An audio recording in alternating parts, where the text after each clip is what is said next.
UFC 306 is here in the Sphere, and we're here to break down that card this coming Saturday. Paul Browne joins me along with Sean Sheehan to break down a couple of the top fights on the card. I'm in a hotel, Paul is in a hotel, Sean is in his normal setting here, so cameras could be going in and out, sound might be a little bit jolty, but bear with us. We'll try to get through. Paul was giving us a hard time, Shawnee, for not joining him there the last couple of weeks. I felt a bit of pressure this week, to be honest. He's like, when are these fuckers ever going to come in? And then the biggest year comes, and then we're suddenly. Yeah, he put the peer pressure on us, so we're here anyway, Paul. Bit of guilt tripping usually does the trick, lads. Absolutely it does. Look at lads, very, very special event coming up this weekend. Obviously, Sean O'Malley, Marabdashvili is the main event, but the main event, as highlighted by Dana White for quite some time, is kind of the Sphere.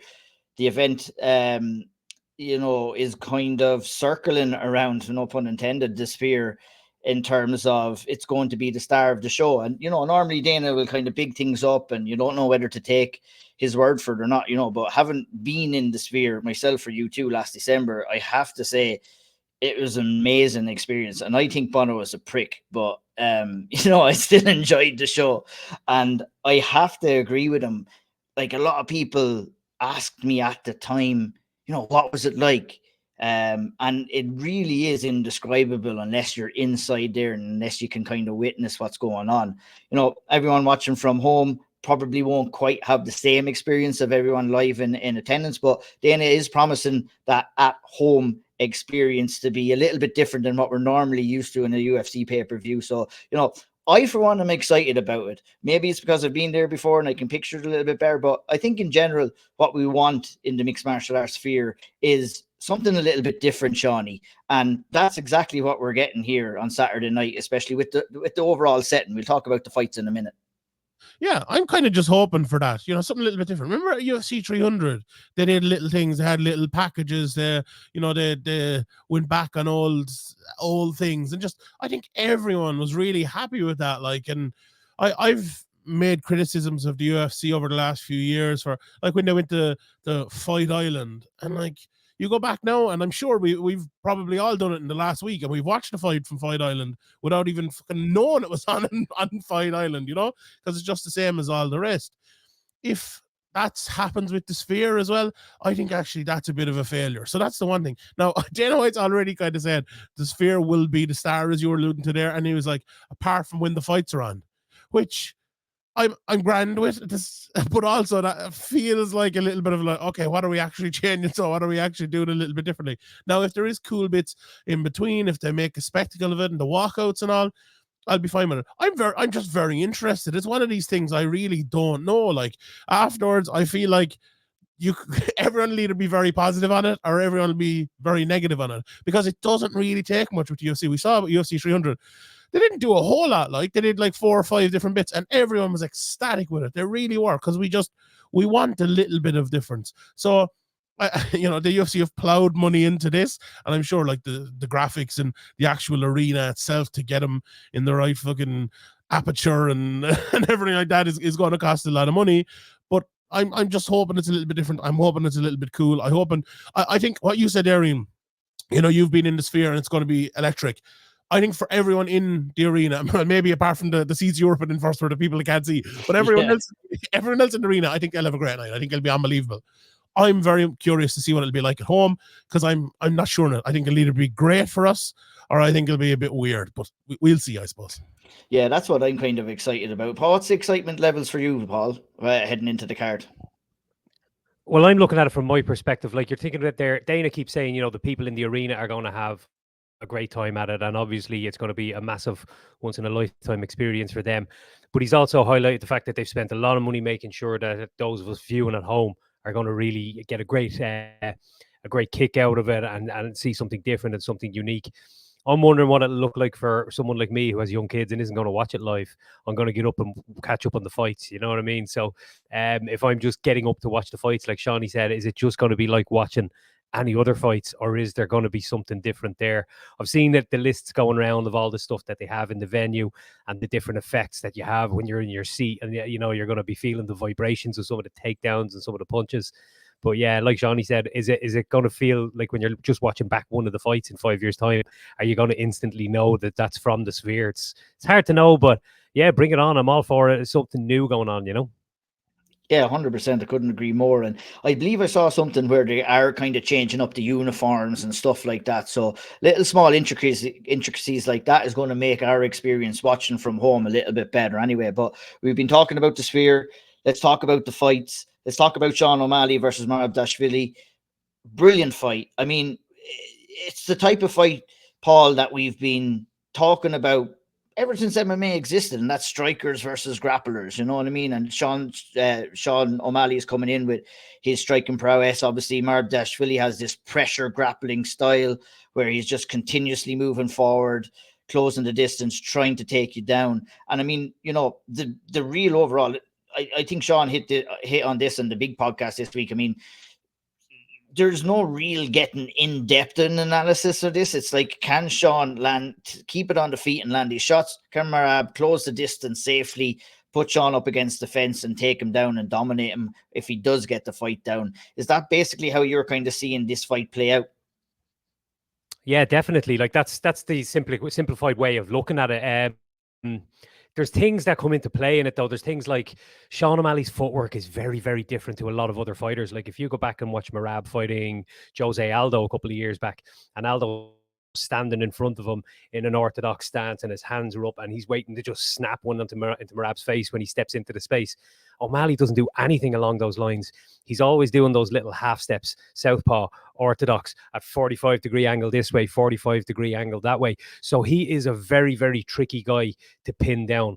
He's always got that sort of lateral or diagonal movement. He's never really readable that much when his footwork gets going. So he's got some of the best movements, some of the best feints. He's really good at just keeping opponents reacting to his movements or his just little steps and things like that. So that adds another guess into it. It makes it very difficult for someone like Merab to just storm forward.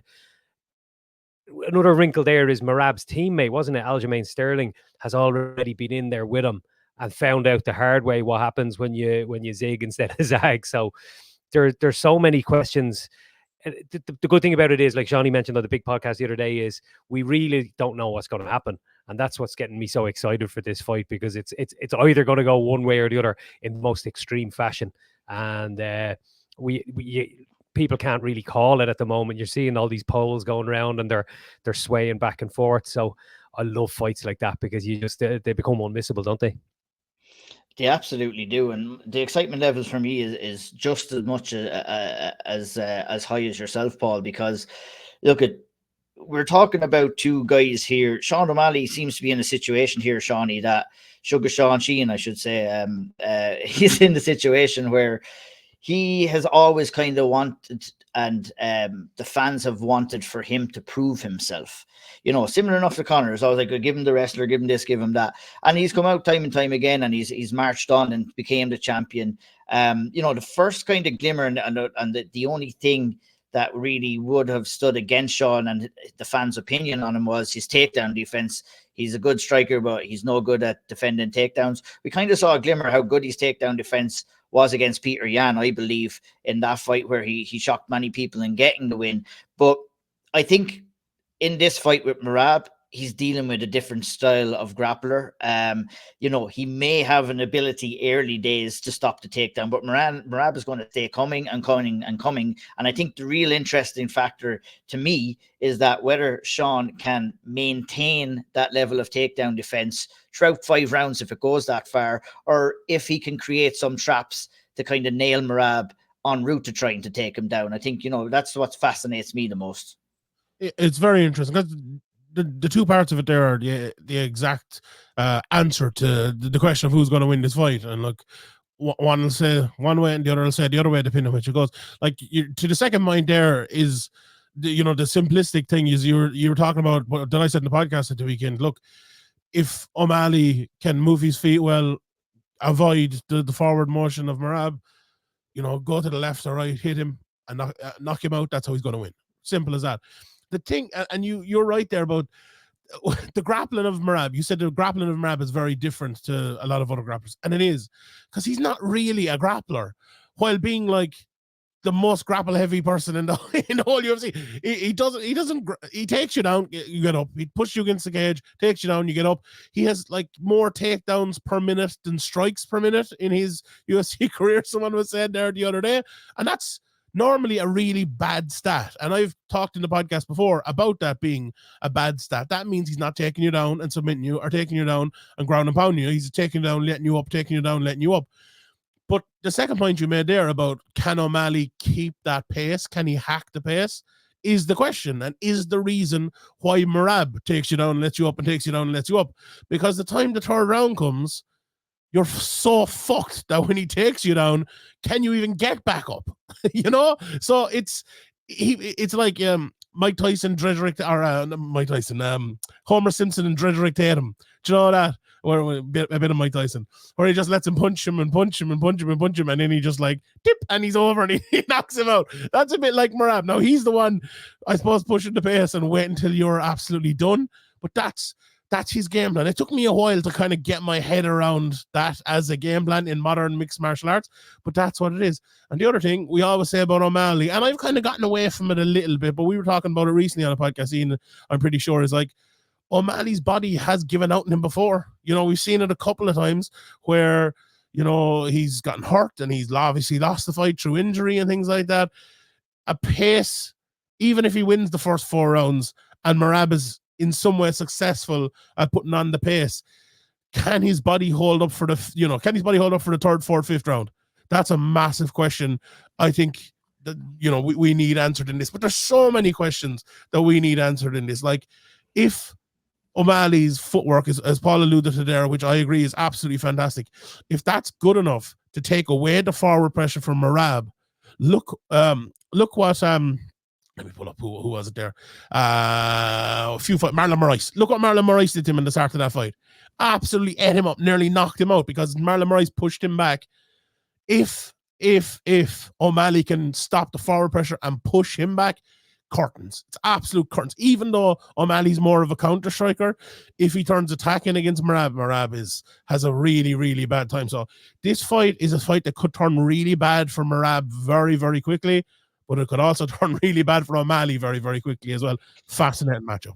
Yeah, very fascinating. I definitely agree with what you said. I think it could turn very bad for Merab very quickly, like you said, in terms of, you know, one trend that I have seen, Paul, with Merab in all of his fights is that he does get hit and he does get hurt. Happened in the last fight with Cejudo. It happened against Moraes. It happened against another couple of people as well. And Sean O'Malley does have some of that great killer instinct as well when he does have his opponents hurt. I feel it can go bad for Sean O'Malley. It could go early, but I feel that the longer this fight goes, I think the worse that it is going to be for Sean O'Malley. What's your overall assessment on how you feel this fight is going to play out yourself, Paul, on Saturday night? I've been to and froing a little bit with making my pick. I was initially feeling like Merab was going to be the one to do it, and then I rewatched some of his fights, and I saw him, like you mentioned, getting clipped and dropped with that left hook, you know, because he just gets a little overzealous at times. And I watched back Aljamain Sterling's fight, and the way Sterling, after a frustrating first round where O'Malley basically just kept him at bay and frustrated him, near the end of the round, he kind of timed the lateral movement of O'Malley and managed to get his hands on him. Didn't succeed in getting him really down or causing any damage. But he came out then in the second round going, right, I'm going to get in this guy's face now because I know I can get to him. And he kind of just stepped on the gas a little bit too much, and he walked right onto a shot.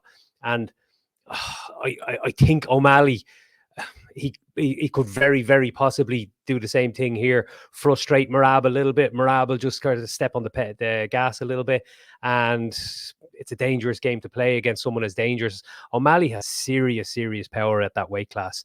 So I think that's the X factor. Like you said, if he doesn't get that done in the first couple of rounds, the likelihood of it happening goes down and down. Tired bodies become slower bodies, you know. And like Sean mentioned as well, the physical thing, we saw him break down a little bit in fights, pick up injuries a couple of times.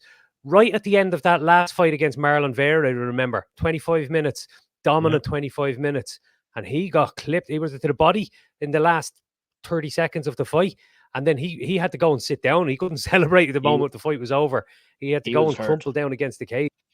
If that was going on for another minute or two, he may well have been in real trouble. So there are questions to ask there. If Merab can avoid maybe putting himself in harm's way, but still make O'Malley work to the point where his legs start to burn because he's constantly moving backwards, you could well see a path to victory for him there too. So I'm leaning O'Malley, but not with massive confidence.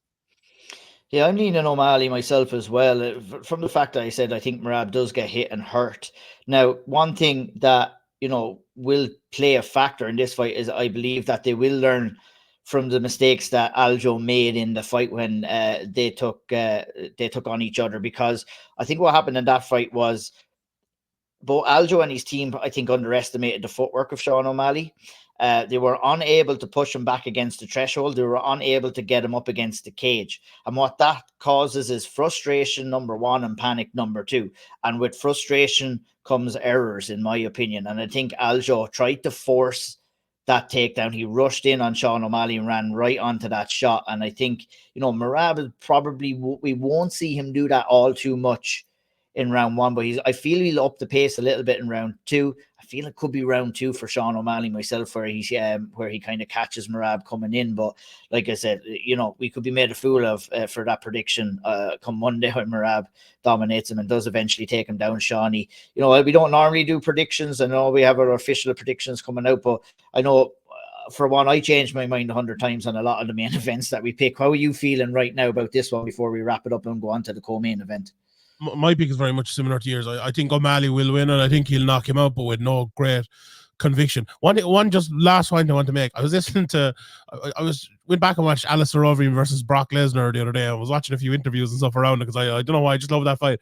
And they were on like ESPN or something doing an interview, and your man asked Overeem about Brock Lesnar. He's like, oh, he's a really good wrestler. How do you game plan for that? And Overeem said, all he does is wrestle, so it's easy to game plan for him.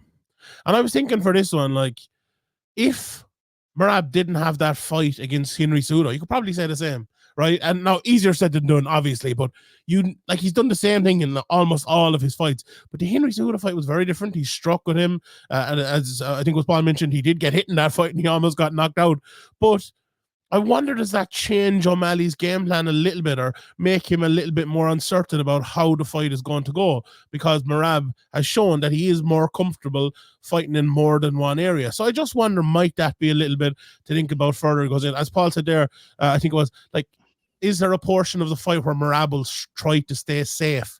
And like that staying safe could be him like fighting very much on the outside and trying to frustrate O'Malley. As we mentioned earlier, O'Malley more of a counter striker. And if you force him to go forward and attack you rather than draw you in and counter you, maybe Merab has something added in here in terms of like a counter takedown when he forces O'Malley onto him. So as I said, we're used to seeing Merab go forward with his takedowns and massive pace. Now we see him striking in the last fight. Maybe he adds in another glimmer here, and it's that kind of the counter takedown inside. So that's another thing I think to look forward to. But I think all in all, I just see Merab being more anxious, O'Malley's footwork being too good, and that sniper of a left hand catching him in the first couple of rounds. I'm picking the first round, but I don't know how this fight is going to go, and I can't wait to see this.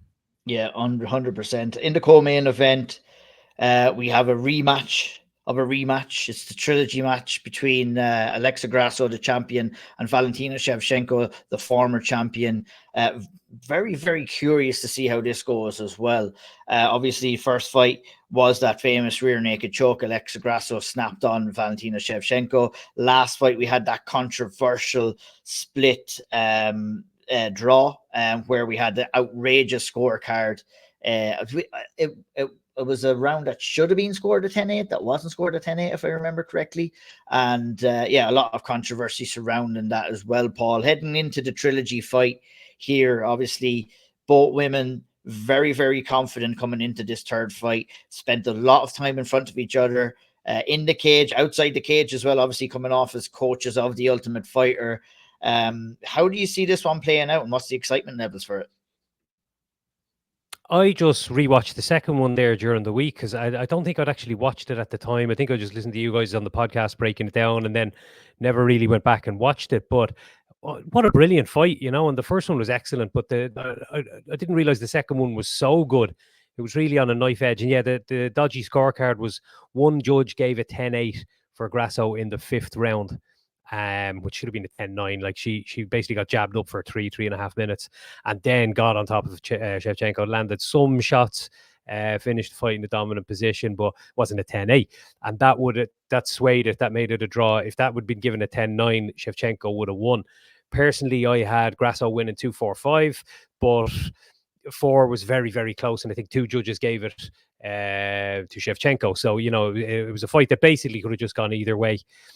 I think watching that fight back, I can see there's a massive tactical game that goes on in it, and it's brilliant.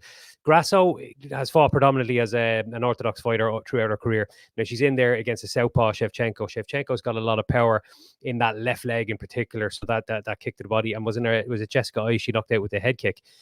So partially to get away from those weapons, Grasso's coming out and fighting also as a southpaw. Now what this does is it means that she can engage and get closer. Basically, she can get into a jabbing battle with Shevchenko, because once she throws jabs, she can throw combos. If she can throw combos, she can close the distance and get a hold of her. She's losing the jab battle because Shevchenko's cleaner, sharper, crisper with the jab. But I think she's basically sacrificing that. She's saying, look, I'm safer here eating 5 or 10 jabs if it allows me to throw my own shots and get past that lead hand. If I stand in opposite stance to her, my lead hand is stifled, so I can't get any combinations going, so I can't close the distance. And also, she's got that big left kick. I can't let her do that either. So she's fighting deliberately in a weaker stance. Yeah, for 25 minutes. She's like, feck it. I'll eat a load of jabs. I'll lose the jab battle because I know she can jab me up for 2 or 3 minutes and then I can close the distance. I'll get my opportunity.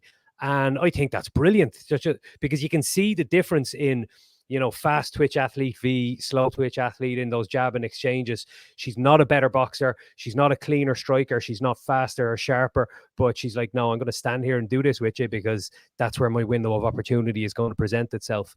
And it's those moments when she gets to dominant positions, like she got on the back in the first fight and finished her. She got there late in the second fight and, you know, was in a really dominant position there, causing damage. So, yeah, it's a really good tactical nuance to that fight. And I think now that Shevchenko, was that a year ago, that last fight? Was that this time last year?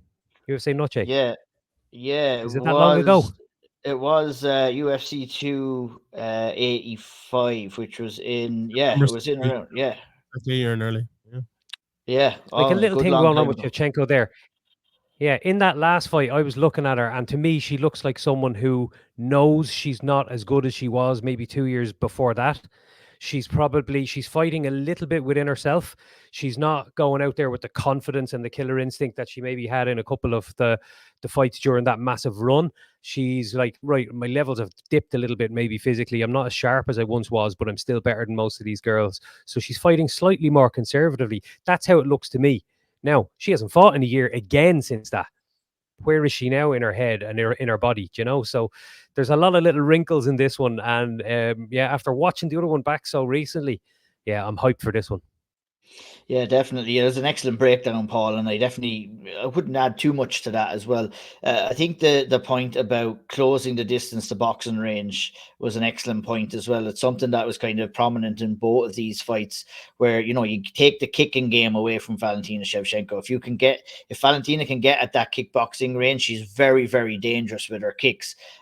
Whilst Shawnee, you know, Alexa Grasso does close the distance, with the mentality, I'm going to take a few to give a few. I think that works for her because I think she has more power than Valentina Shevchenko in boxing range. And I think that showed in the 2 fights as well. And that's what the judges are going to be looking for as well, that immediate impact as well. So the age factor is another thing here for Valentina Shevchenko, being on the sidelines. The confidence factor as well that Paul mentioned, you know, that's going to come with losses. And when you're not getting your hand raised, and she hasn't got her hand raised inside the octagon now since 2022. So, I mean, all of these doubts are hanging over Valentina Shevchenko. She doesn't know anybody anything in the sport, but yeah, I know that the champion that she is, she's going to want to come out here and give it her all. But will her all be enough here against the new and fresh champion in Alexa Grasso? Well, we'll only know that on Saturday night. $1 million question. Yes, indeed. I think there's some very interesting points made there. Like, I find it very hard to analyze, like, you know, the what would you put it? The elderliness of a fighter, for want of a better phrase. Like, after Adesanya's last loss, a lot of people were like, "Oh, he's shot. He's old now." And I'm like, no, he's not. He's fighting the same as he's always fought. I just don't think he was maybe as good as people worked out. Look at Aldo. Oh, he was McGregor fought him. He was finished. Aldo's still fucking fighting towards the top of the card 10 years later or whatever it was, and it's happened with a lot. The other side of it, Amanda Nunes, I thought she looked so old in her last two fights, and maybe not even necessarily old. Maybe the silk pajamas, silk sheets type of thing was the issue there. For Shevchenko, I'm not sure. On Paul's point there about that, not looking as good the last time, or even in the first fight, I would agree. But for the second fight, I wonder how much that had to do with the first fight. Like, did she fight worse because she was fighting against someone who can beat her? I think a big part of the first fight, and I said it coming in, and I think Shevchenko tried. I mean, you talked about the strike, and I agree with everything you said, but the grappling part of it, where Shevchenko's done it many times in her fights, gets inside, that kind of hip toss to the ground and dominates in that position. Not only did Grasso give her all she could get in that, she actually won the fight because of that, reversing that position in the end and getting the submission herself. In the second fight, I actually think Shevchenko went back to it, did better, until what Paul mentioned earlier on about late in the fight. Grasso almost, I think it was an armbar, she got her in, but earlier in the fight, I think Shevchenko did well. Now, making the same mistake 3 times in a row, is she going to do it? I think she might actually try again to go for that position. As you said, with Grasso closing the distance, she's going to give up that position a lot. If Shevchenko now can dominate from that position, she'll be on her way to win the fight. But she hasn't done that for 2 fights so far. Now, she also has, close to just 26 seconds short of 50 minutes of tape of the two of them fighting. There's going to be so many adjustments that Shevchenko, especially, I think, can make coming into this fight. But as you said, like, if she is a little bit older, if she isn't the fighter she once was, it's going to be very, very tough, because it's hard to see Grasso, going backwards or depreciating in her ability. So it's going to be tough. I'm still picking Shevchenko. I still believe in her as a great fighter. I think it's going to be a very, very close one. But again, one thing I could see here is Shevchenko really relying on her technical ability, her being safe, her adjustments, and winning the decision here. I think a risk-averse style is the style that she really, really needs here in this. And I think if she can do that on the outside, force Grasso to make more mistakes to come in the inside, pick those throws on the inside better, don't get caught. As Paul tell you, in the second fight, Grasso actually had landed a lot in the clinch in the middle of the cage, and that with a couple of knees and stuff like that. Avoid that. Get her to the ground. Even if it's only 30 seconds or 45 seconds, 2 or 3 times in the fight, that's what wins you rounds. That's what wins you fights. And I think that's the way Shevchenko needs to go. She needs to play, the smart game here. She's throughout her career, she's been a piano player. I think she needs to be a piano carrier in this fight more so than ever before. Yeah, indeed. Good breakdown there, boys. I'm looking forward to this one. For what it's worth, I think I do fancy Alexa Grasso here. I think she'll pick up some of the things from that second fight, making it a dirty fight. She's not going to come out here and out technique someone like Valentina Shevchenko, so she can get on the inside, land her big shots, make it dirty in the clinch, mix in a couple of takedowns. I think she has the ability to get it done, but very, very excited. With women's mixed martial arts, I think you mentioned it on the podcast as well, Shawnee, bit of a, on a bit of a downward, not with downward spiral, but on a kind of a little bit of a dip right now, where we haven't seen that much high-end women's mixed martial arts this year for one reason or another. I think we're going to see it here in the co-main event on Saturday night, and I'm very excited to see it, as I am excited for the next fight we're going to talk about, and that's Brian Ortega versus Diego Lopez in the 145-pound division. First things first, I'm going to say it straight up. Will Bryan Ortega even make weight for this fight? Because he failed massively the last time these two were supposed to fight. This was on the 300 card, was it? Dan, was it on the 300 card or was it on the different? I think it was 306. No, sorry, or 302, was it? 303, yeah. 303, yeah. So obviously 303. Dan stepped in. Yeah, Bryan Ortega failed to make the weight on that fight. I'm surprised that he chose to accept this again. I think the first battle for him is going to be on the scales. How much is it going to take out of him? I think that plays a massive, massive part in this fight, Johnny. You know, whether Bryan Ortega can make weight, it's a mouthful, or you know, if he does make weight, how much is it going to take out of him? Because, you know, we've seen with Diego Lopez, high energy, high octane fighter, likes to put pressure on. The performance that he had against Dan Ige, I don't think it was a true reflection, you know, of the fighter that he can be. And I know that you're not too high on Diego Lopez, or as high as maybe other people are. But I think given the circumstances, the fact he took it on basically an hour's notice, you know, it does kind of take away from your performance. And I think we'll see a true reflection, Shawnee, of the type of fighter that Diego Lopez is, because if we're getting a 100% Bryan Ortega, that's a very, very dangerous opponent to have standing across from you. Yeah, and even if he does make weight, will he be weight? Hold on, wait. Will he be Wait. wake mate by the time he gets to the fight? He could be wake mate. I'll be honest. You're after making me rethink my pick there, because, like, look, the best way for victory here for Ortega, in my opinion, is to go in there, kind of lose the first couple of rounds, outlast him, tire him out, and then submit him in the third. Now, if he's fucked on the scale, you know, and again, this isn't much of a turnaround. It was only June, you know, to have big issues like that, to recover, to get back, to do another weight cut.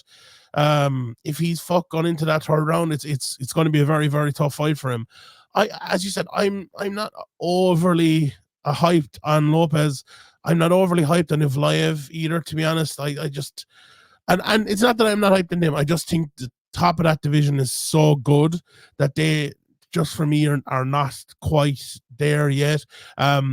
It's tough to know with a guy like Ortega as well, isn't it? Because, like, he fought Yair Rodriguez, a great win, obviously, but then he had the other fight against Rodriguez that was like 10 seconds long. Then that Volkanovski fight was 2021. He had one fight against Shang Tsung Jung in 2020, and it's 2018 before that. So he's only really had, you know, 2 top-level fights in the last 6 years, which is crazy to think of for someone like Bryan Ortega. Now, I'm still picking him. Maybe it's a fucking stupid pick, to be honest. Maybe I'll retract it. It's my flyer for the week anyway. But I don't know. I just think Ortega is one of those fighters that we don't really see in the mixed martial arts anymore, and he banks on the finish. Very few fighters actually bank on the finish now. He's very happy to play your game. He almost finished Volkanovski. Let's not forget that. He very, very nearly finished him twice, actually. Very nearly finished him twice. And if it was anyone else, if he hadn't put in the preparation, if he didn't have the money to bring in, what's your man's name? Fucking Craig Jones, or whatever you call him. Craig Jones, yeah. Would he have beaten him? He very much might have. So, yeah, I like on the feet.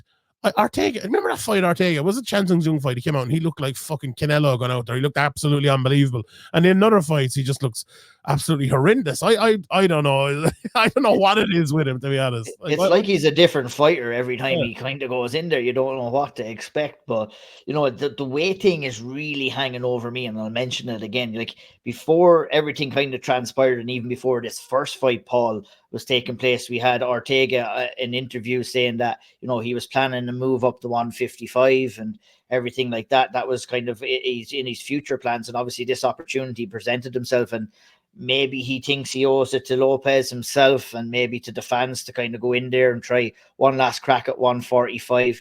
Obviously, we have a new champion now at the top of the division, and might give him kind of a fresh motivation to go up there and try and take that title again. But for me, I just don't know. And I think it's hard to kind of make a decision this early in the week, but I think we'll kind of have a good idea when we do see him on the scales and what he looks like and if he is weary. But that to me is a big thing that's hanging over Bryan Ortega coming in here, and how much this weight cut at this stage of his career is taken out of him.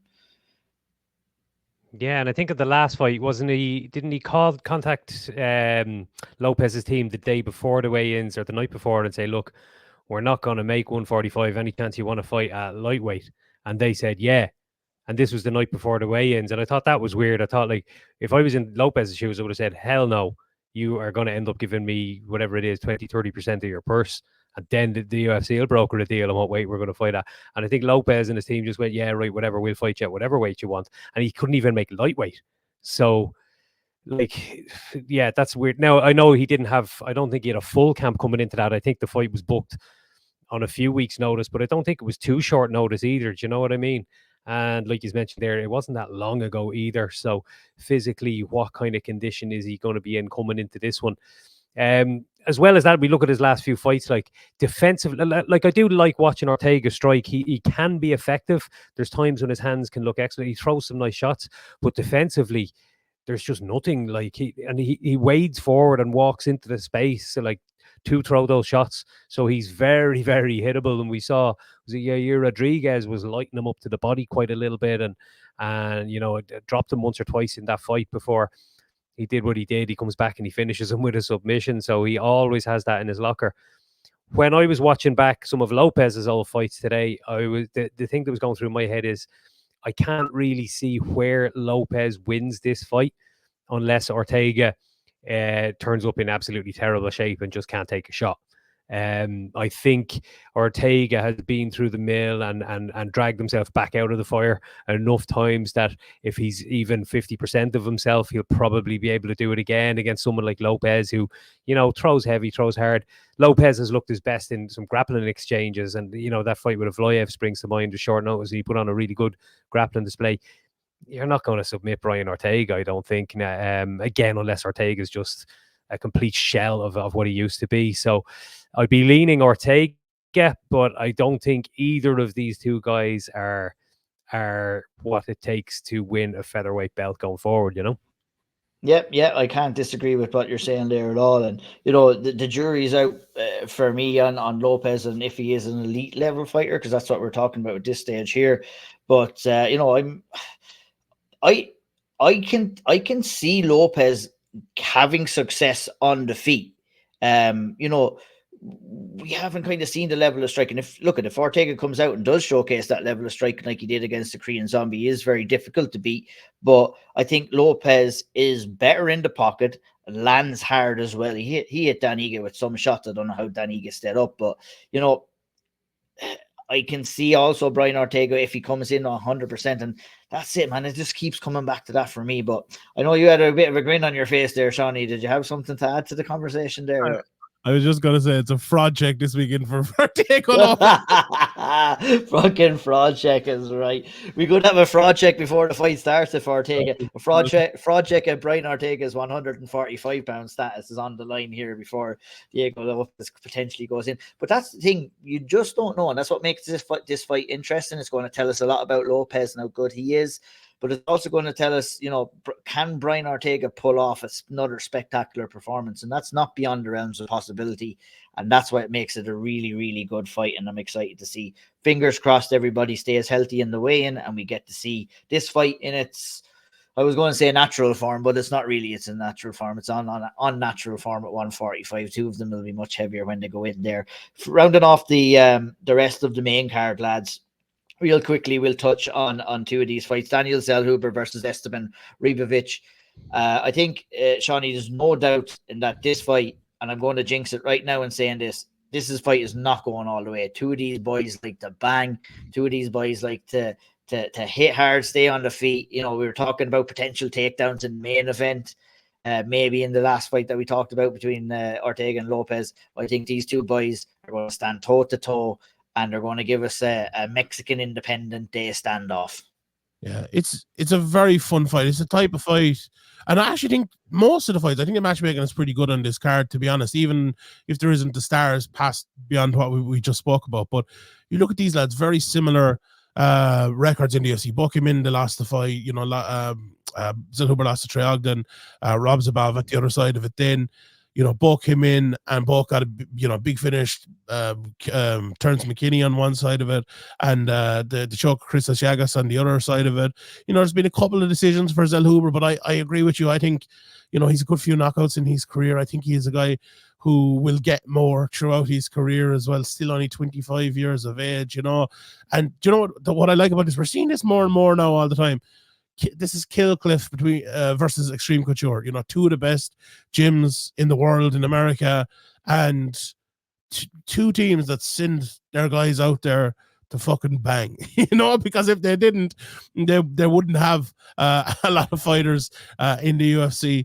I'm a big fan of this fight, to be honest. I like Zellhuber. I believe he's the favorite in this one, and I think he might get the finish here. Even though, as I said, he's few decisions lately, but I think the crowd will be behind him. Obviously, being Mexican against Argentinian, there'll probably a bit of rivalry there, maybe. So I think he'll get it done. Yeah, I like Zellhuber in this fight myself. It's kind of like, look, he's only 25 years of age, and I feel that, this level of competition, you'll be expecting him to beat. Obviously, Rybovic is very, very tough. But, I feel confident that we're going to see coming in the next couple of years a real breakout performance from Zellhuber. Obviously, he's had that loss. He's bounced back. This is a good opportunity for him to come back and get the win. Paul, I'm going to ask you about the opening fight on the card. Ode Osborne, a 125-pound division. That being said, we're starting here with a high-octane 125-pound fight. #Fly Never Die. Ronaldo Rodriguez takes on Ode Osborne. Ronaldo Rodriguez is coming in here, Paul, with a high finishing rate. Ode Osborne himself likes to go in there. He likes to finish, likes to get finished. Two finishers coming in here to kick off the card. A very, very exciting fight in the 125-pound division. Yeah, it's a prime showcase spot for Rodriguez. He's coming in on a 7-fight winning streak. He's got 12 finishes out of his 16 pro wins already. So for a flyweight, that's a pretty high percentage. He's a guy that gets the job done. He's only 1-0 in the UFC, but he's been on an absolute tear in the lead up to getting signed with the UFC. Crazy to say that, Osborne, isn't it?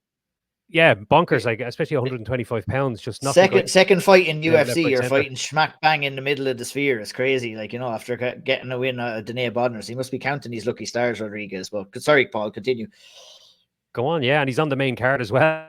So they've obviously looked at him, and like I said, he's only had the one fight in the UFC, but they've looked at some of his results in his performances and thought, oh yeah, no, this guy is one to bank on. So he's in there, and they're giving him an opponent here. Like Osborne, yeah, he's a good fighter, but he's lost his last 2. He's lost 3 of his last 4. He was submitted in those last couple of fights as well. So he's very likely fighting to keep his job. And I think it's not a layup. I mean, it's going to be a very exciting fight, and he's an experienced fighter for Rodriguez to come in against. But this is a fight that they're basically going, here's a guy that Rodriguez can finish. Let's put him in this slot where everybody's 100%. Going to be watching, and this is going to put some shine on this kid. Yeah. They ain't putting a Mexican guy in on the start of the main card, in a guy that he's going to lose against. Ode Osborne, and look at, he's walking his final steps on the plank in the UFC, I think, the poor bastard. But that's the UFC is going to UFC sometimes. But let's look at the prelim section, lads. A couple of good fights on the prelims. We'll run through them fairly quickly. We'll stop at the prelim headliner, Shawnee. Irene Aldana versus Norma Dumont in the 135-pound division. We've seen Dumont kind of flow up and down from 145 to 135. Obviously, the 145-pound division is gone. It's dead and buried right now, so she has no choice but to cut weight. But she's making a few waves down there at 135. Obviously, coming off a win over Jermaine Durandamy, coming in here against Irene Aldana. Could be a win for her in this fight and get her marching towards contendership in that division. What are your thoughts on this one? I really like this fight, to be honest. Yeah. I'm a big fan of both of them, to be honest. I like her. I just love Norma Dumont's style, to be honest. She's just a good, well-rounded fighter. If she lost to Macy Chiasson for a split decision in 2022, she'd be on a 8-fight win streak if she had won that. She'd won 4 before it, 4 after, 3 before it. And again, she's only, what's her record? 12-3, 11-2. Great record, in fairness. And Aldana, I love Aldana, right? Because you lost to Amanda Nunes, and that was a terrible, terrible performance against Nunes. Really bad. As I mentioned earlier on, I don't think Nunes is what she was. there for the taking is a bit harsh, but you didn't give it a shot. You didn't find out if Amanda Nunes was 100 years old. But the fact she bounced back against Carl Hossa and looked so good. I know it was a decision and all that, but watching that fight, I was, it's one of those fights you love to see. You love to see someone not being ruined by the ghosts of fights past. And put those two things together, I think this is going to be a great fight. Really do. I think Aldana will win. I think her jab is very good. I think her length, I think her size will be good. The one thing Dumont has, she's used to fighting bigger, taller girls. She's only 2 inches smaller as well, but she often looks very small in her fights because she's fighting up at 145 pounds, as you mentioned, Ian. But yeah, I think it's probably going to be a close enough decision, but I'll pick Aldana to win that one. Honestly, sometimes you have kind of a fight like this, 135 pound division in the middle of it, and it's like, oh God, really this division is kind of dying a death here. But this one to me is one I think we should get excited about. Yeah, I'm along the same lines as you. Look at it. I seen Irina Aldana in her last 2 fights live, luckily enough, obviously in the Vancouver card in the last December at UFC 296, and it was a real show of character, Paul, from Irina Aldana to come in, like after Sean said, after a disastrous performance against Amanda Nunes. And there was one thing that stood out to me. She fought with like a chip on her shoulder, with the grip between her teeth in that fight. But one thing that really stood out in that Carl Hossa fight was the leg kick damage that she was able to produce against someone like Carl Hossa, and the overall damage here as well. Facing off someone against like Norma Dumont, who does like to work off the jab, does have a kind of a wide base when she's striking as well. That leg for me is there for the taking. That jab can be countered. Obviously, I think Aldana, that's the kind of key to Aldana's route to victory for Dumont. If she can close the distance, take away that leg kick and kind of land her big shots on the feet, she can kind of find a way to get in there and out. But I'm excited for this one. Are you? Yeah, definitely. 2 of the most experienced fighters on the card as well. I mean, what has Aldana got in the UFC so far? 13 fights already in the UFC. And some of the names that she's lost to, you look at the likes of Nunes, Holly, you mentioned there, Holly Holm, Raquel Pennington. So it's only the very best in and around those divisions have actually been able to get past her. Now, Dumont, like Shawnee mentioned, is on a hell of a winning streak. It's 7 out of the last 8, I think, and could have been 8. So she might be at that level that, to get one over on Aldana, but I suppose we're going to find out on Saturday night, aren't we? We certainly are. Running down through the rest of the card here, Manuel Torres versus Ignacio Bahamondes. I always love watching Bahamondes. Another very exciting fighter there against Manuel Torres. Yasmin Arigui, 11-1. Bounce back after that. Her first defeat inside the UFC, takes on Caitlin Souza. That's going to be an exciting one too. Edgar Chariez versus Joshua Van. If Joshua Van is in there, he's always going to be in a banger. So is Chariez as well. Raul Rosas Jr. Can we get a chewie-wee from Shawnee there? Chewie-wee. I was going to give you one. But no, I won't. Even better. Go on, Paul. Give us a chewie-wee there. Chewie-wee. I don't have the pitch. Shawnee's the man with the high pitch voice. He done his boat. Raul Rosas Jr. kicks off the card again. Arichi Lang in the 135-pound division. Look at Shawnee. As you mentioned already, you're setting up a card for Mexican Independence Day. You might not be stacked to the rafters with big names, but what the matchmakers have done excellently here is matched guys and women who like to stand and bang, like to fight, and that's going to create entertaining fights, whether you know the name, whether you don't know the name. Looking down at some of the fights on the prelims, anyone in particular that you're excited for? I'm excited for Bahamondes because I think he always comes out and bangs, as you mentioned there. But you're right. In the first 4 fights, right, you have, and there's more than this, but Bahamondes, Van, and Raul Rosas. 3 kind of mad bastards who you're going to get something. You're going to get a bit of madness there. I'm looking forward to seeing Rosas. I think the talk about Rosas is very odd because he came in very young and people are saying, oh, he's the future of the sport and everything like that. As we all know, we see, and Paul more than most, even because he's commentating on a lot of younger up-and-coming fighters and amateurs and stuff as well. Some guys can look brilliant when they're young, and then, they discover drinking women and they're gone. Type of thing. We've seen it so many times in all different sports. But at the same time, I'm looking forward to seeing him. I'm looking forward to seeing the kind of the slow roll or the fast approach he makes up the rankings. But yeah, as I said, like, you know, sometimes we can get carried away in the negativity, and you know, I think we just enjoy it. It'll be fun, and I think it's a well put together card. Who, you know, like some cards you be tuning in, you might know, like a Dana White Contender Series card, you might know the people on the card, but then suddenly you're after seeing 4 or 5 fun fights. I feel like this is what we're going to get in this one. Absolutely, yeah, I couldn't agree more. I'm very excited, Paul. Of the prelims, anyone in particular that you're looking forward to seeing? Yeah, I think the big standout there, like Johnny mentioned, is Bahamondes. He's got a really good dance partner.